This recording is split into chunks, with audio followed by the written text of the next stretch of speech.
अब देखिए इसके तीसरे सकंद में, अथ श्रीमद देवी भागवते भाषा टीका युक्ते तृतीय सकंद प्रारंभते। ये 11वें पृष्ठ पे और तृतीय सकंद के अध्याय नंबर 5 के श्लोक नंबर 8 में।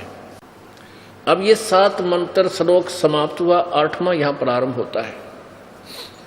हे माता, शंकर भगवान बोल रहे हैं, यदि हमारे ऊपर सदा आप दया युक्त हो तो हमको तमोगुण में किस प्रकार प्रदान किया है? ब्रह्मा रजोगुण और हरि सतोगुण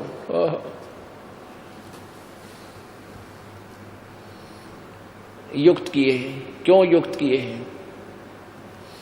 अब देखो, इस संस्कार देखेंगे हम। ये 8वां श्लोक प्रारंभ हुआ, यदि दया धर्मना न सदाम्बिके कथम अहम विहित है, किस प्रकार मैं बना दिया तमोगुण। और कमल जय, कमल से उत्पन्न होने वाला ब्रह्मा, रजोगुण संभव, रजोगुण क्यों बना दिया, क्यों उत्पन्न किया। और सुविहित है किमु सतोगुण हरि, और विष्णु जी को आपने सतोगुण क्यों बनाया। यदि आप इसे दयालु हो, तुम कहती हो बेटा मैं तुम्हारे पर बड़ी दया करती हूं, तुम मुझे बड़े प्यारे लगते हो, तो यूं कहे फिर तुम आपने ये इसे बुंडे काम में क्यों ला दिए। हम हमारे अंदर हम इसे गुण से क्यों युक्त कर दिए, हम ऐसे त्रिगुण एक क्यों बना दिए, रजगुण ब्रह्मा सतगुण विष्णु तमगुण शिव जी। इससे सिद्ध हो गया रजगुण ब्रह्मा है, सतगुण विष्णु तमगुण शिव जी। ये भी सिद्ध हुआ कि दुर्गा को प्रकृति भी बोलते हैं, और ये भी सिद्ध हुआ कि इस काल को ब्रह्म भी कहते हैं। गीता जी अध्याय नंबर 11 के श्लोक 32 में ये काल स्वयं कह रहा है कि अर्जुन मैं काल हूं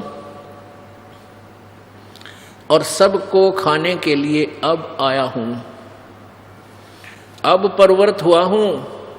श्री कृष्ण जी तो अर्जुन के साथ पहले रहा करते, रिश्तेदार थे उनके, तो वो नहीं बोल सकते ये बात कि मैं अब परवर्त हुआ हूं, अब आया हूं। ये काल था, श्री कृष्ण जी काल नहीं थे, और वो काल इसमें प्रेतवत प्रवेश कर गया। अब देखिएगा श्रीमद् भगवत गीता अध्याय नंबर 14 के अध्याय नंबर 14 का श्लोक नंबर 3, 4, 5। ये देखिएगा, ये बंदी छोड़ चतुर्दशो अध्याय 14वां अध्याय। ये भगवान बोला, काल कहता है कि ज्ञानों में भी अति उत्तम उस परम ज्ञान को मैं फिर कहूंगा, जिसको जानकर सब मुनिजन संसार से मुक्त होकर परम सिद्धि को प्राप्त हो गए। नहीं कहे कि सा ज्ञान और बता दूंगा, जिसने ये समझ लिया वो यहां से हटकर भाग जाएंगे, सतलोक में पीछा छुटवा जाएंगे।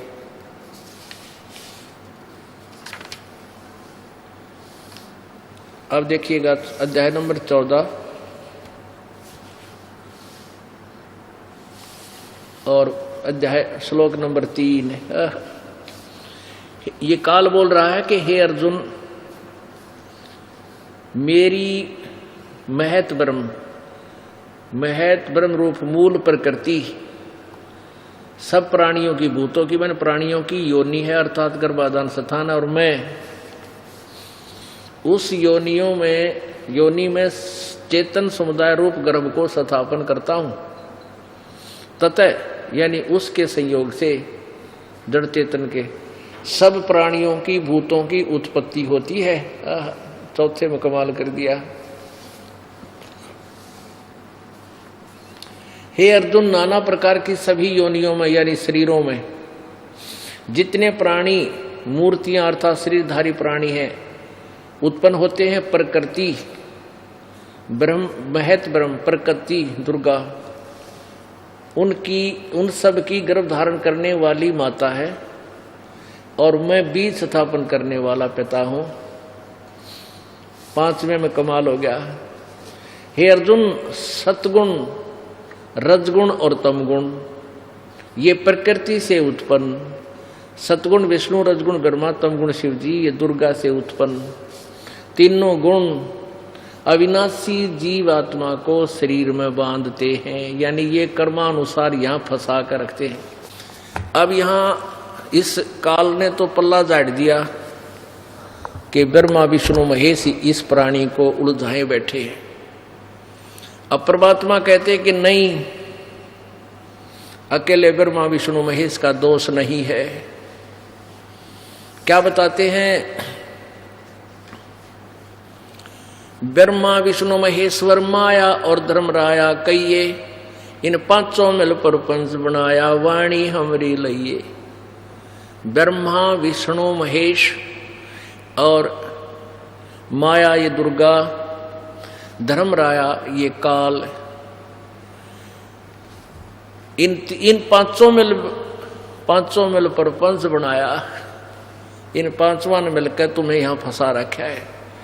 और ये हमारी वाणी, हमारे वचन को तुम गहराई से समझ लेना। अपने आत्माओं, पवित्र शिव पुराण, पवित्र देवी पुराण और पवित्र श्रीमद् भगवत गीता जी ने परमेश्वर कबीर जी की 600 वर्ष पहले लिखी अमृतवाणी को सेकंड किया, समर्थन दिया कि सचमुच कबीर जी ने जो बताया था आज हमारे सदग्रंथों में विद्यमान है।